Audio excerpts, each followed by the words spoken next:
Hey guys, this is the second video on the common legal pitfalls when investing in companies.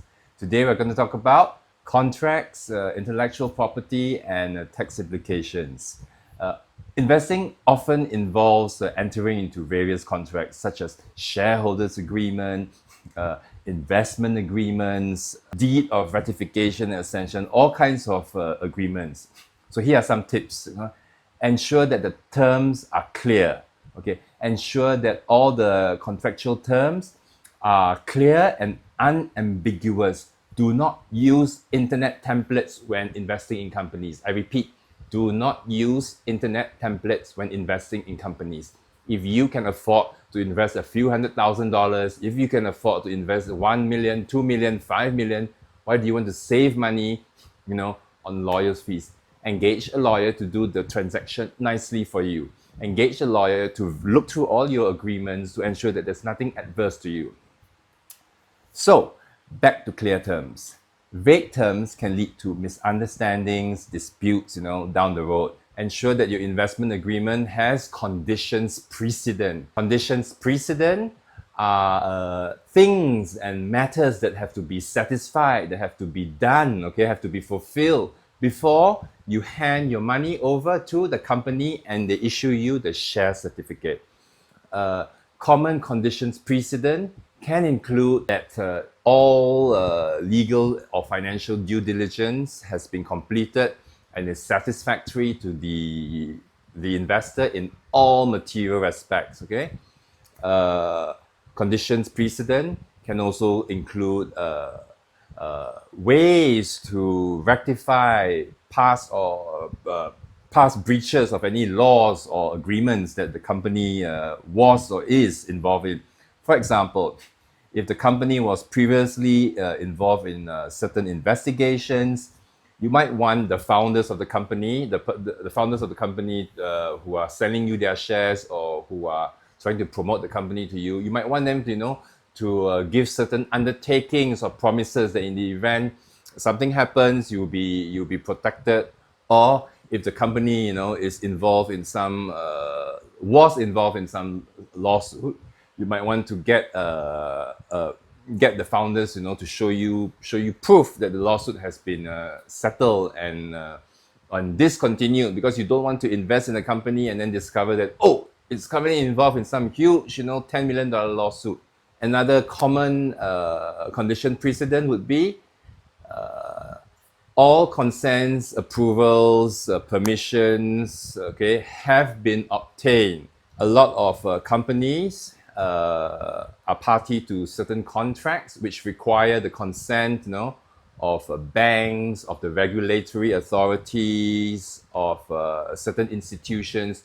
You want to make sure all this have been fulfilled before completion. Completion is where you hand the check or the money to the company and they issue you the certificate. So this ensures that you are well protected before investing in the company. Number two, ensure that there is a clear exit strategy for you as an investor. An exit strategy would include clauses relating to transferring or selling your shares. A call option. Call option is a right, which usually the founders of the company have to buy over your shares in the event of certain events, certain triggering events. Alternatively, you can also include a put option. Put option means after you invest in the company and you find out that it's not suitable for you, you want to get out. A put option gives you the right to sell your shares to the founders at a certain valuation, a certain dollar amount. Other terms that you should insist on having would be provisions relating to receiving dividends, liquidation preference, and information rights. You want to have the right to walk in anytime to the company and request to see the financial statements, or that you are entitled to the management accounts at the end of every month. Thirdly, dispute resolution. Always include a clause that specifies how disputes will be resolved, whether through litigation. Litigation is suing the courts Arbitration is a less formal kind of dispute resolution, but it's more expensive, although there's a common misconception that it's cheaper. Or mediation, but mediation doesn't really legally settle a dispute. It is just trying to reach a settlement or compromise. So having such provisions can save time and money, if conflicts do arise in future. Let's move on to intellectual property, which is another major area, of concern. Firstly, you need to make sure that the company you are investing in has properly protected its intellectual property. This means that you have to check whether it has registered all its patents, its trademarks, copyrights, whatever. Secondly, check whether the company is infringing or has infringed in the past the intellectual property belonging to other people.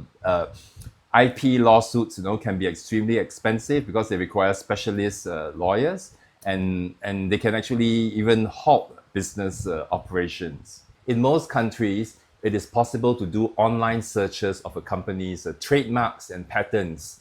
You should also look at licensing agreements. If the company uses third-party intellectual property, make sure they have the proper licensing agreements in place. Unauthorized use can lead to legal battles and financial losses. Finally, let's touch on tax implications. Investing in companies can have significant tax implications, and it's vital to understand that. Number one, capital gains tax. Be aware of how capital gains tax works in your jurisdiction. Capital gains tax is applied to the profits that you make, when you sell your investment for more than you paid for it. In Singapore, there is no capital gains tax. Second tax consideration you should be aware of, dividends. As an investor who typically receives the company's profits by way of dividends, you should understand how dividends are taxed. In some regions, dividends are taxed at a higher rate than capital gains tax. In certain regions, like in Singapore, there is no tax on dividends.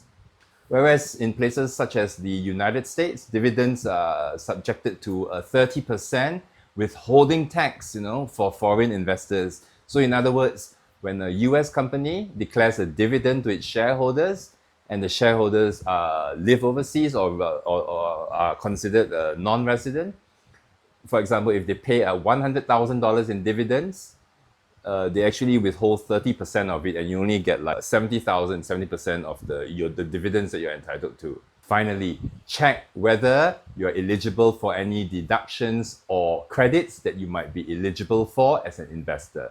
So thanks for watching this second video on the common pitfalls of investing in companies and businesses.